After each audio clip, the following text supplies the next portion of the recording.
Héctor Bonilla ha atestiguado el construir de un México distinto con el pasar de las décadas.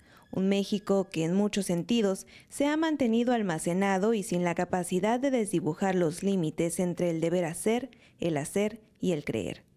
De frente a este panorama, el actor originario de Puebla señala la factura grupal que la clase política ha propiciado con la sociedad. En la otra trinchera, la oligarquía se aferra a sus bases mientras una diversidad de movimientos se gestan al margen de las industrias del suelo azteca.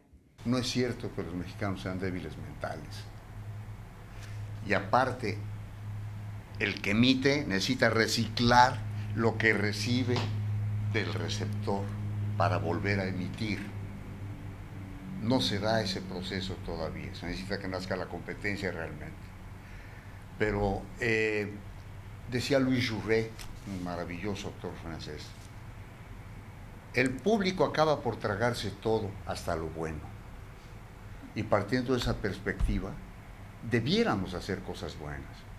Actualmente comparte créditos con su hijo Sergio Bonilla el proyecto escénico Almacenados sobre el escenario y bajo la dirección de Fernando, su otro heredero Bonilla, el cual rescata ese golpe de realidad que se gesta desde el entablado, espirales que condenan a quien no se mueve y camina en un sentido distinto.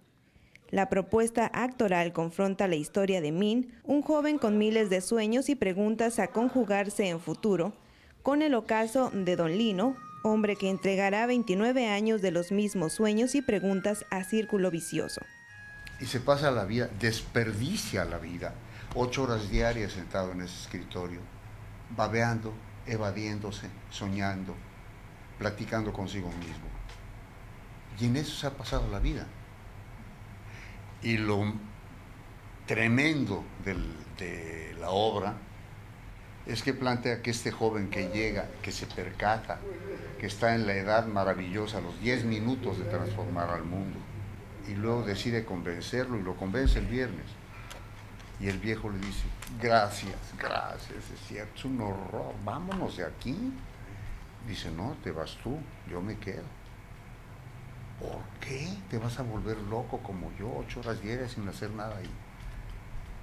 No hay trabajo. Y entonces nos remite a esta época siniestra de acumulación de tanto dinero en tan pocas manos, en que no los burritos de la escuela no tienen trabajo, no, los genios no tienen trabajo.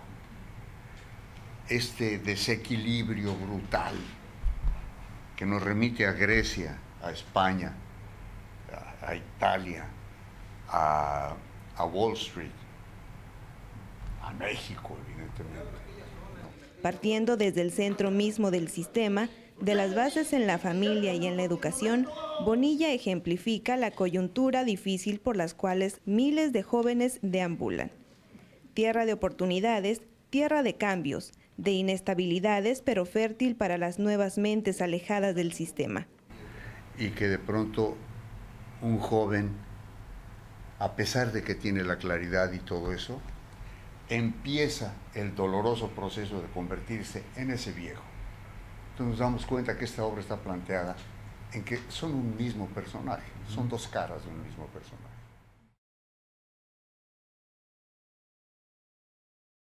Desgraciadamente cambian las personas, pero no las bases del enfoque, ¿no? Si nos ponemos a pensar lo que aporta la cultura al Producto Interno Bruto, hay un desperdicio fenomenal. El despilfarro es lo imperdonable. Teatro de calidad con precios elevados, televisión en deconstrucción y una cultura cinematográfica con un crecimiento a destiempo. Esto sumado a la poca exhibición solo son los problemas de la primera lectura para la industria del entretenimiento. La falta de un rumbo y fomento inteligente por parte de las instancias culturales del país han llevado a los protagonistas de las disciplinas a renacer en las últimas décadas desde las mismas cenizas y hacer de sus espacios un paréntesis entre el ruido y el caos.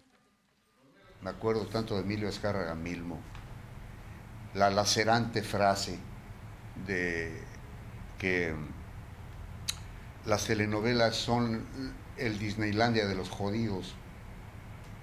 No. La culpa siempre es del que emite, no del que recibe.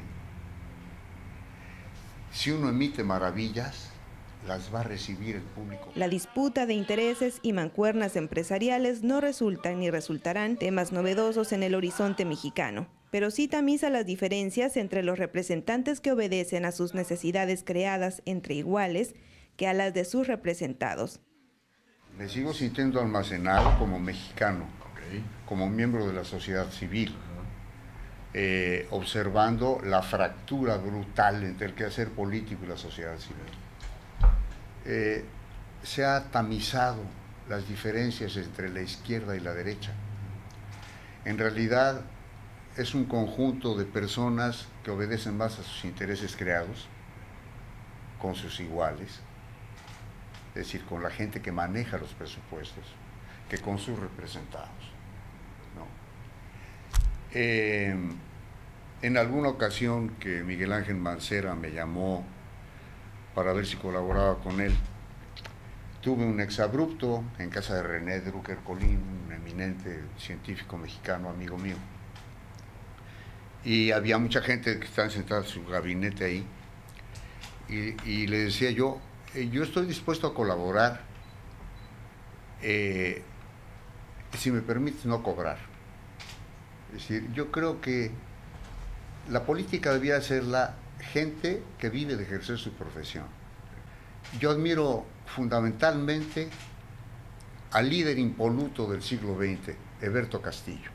Les decía yo, ¿por qué no le levantan un monumento en el Zócalo en lugar de esta bandera central? Que esté Carlos Jan González con su apotegma abajo. Un político pobre es un pobre político. Y les dije yo en esa ocasión, no, un político rico es un hijo de puta. Dejando de lado a la clase política, Héctor Bonilla refería en su charla la necesidad que viven los mexicanos de reflejarse en seres talentosos, brillantes, eficaces, como forma de hablar de otras realidades del país. En su sentido más básico, el también director recuerda los partidos de fútbol, el pan nuestro del mexicano, y aquellas grandes vallas que se rindieron en homenaje por los frutos de la selección en torneos nacionales. De que el pueblo quiere ser representado por gente solvente, talentosa, eficaz, brillante, ¿no? ¿Por qué la gente sigue más a Gael García Bernal, a pesar de que se niega a dar entrevistas y no hace numeritos y escándalos para TV Notas? Porque saben que es un hombre congruente, que pelea por sus ideas y por su realización. Y desde luego, es decir, si hiciéramos otro tipo de telenovelas, si hiciéramos algo más ambicioso en el mejor sentido de la palabra, el público, claro que iba a responder. Para Frontera.info, con información de Iván Moreno e imágenes de Jorge Valencia.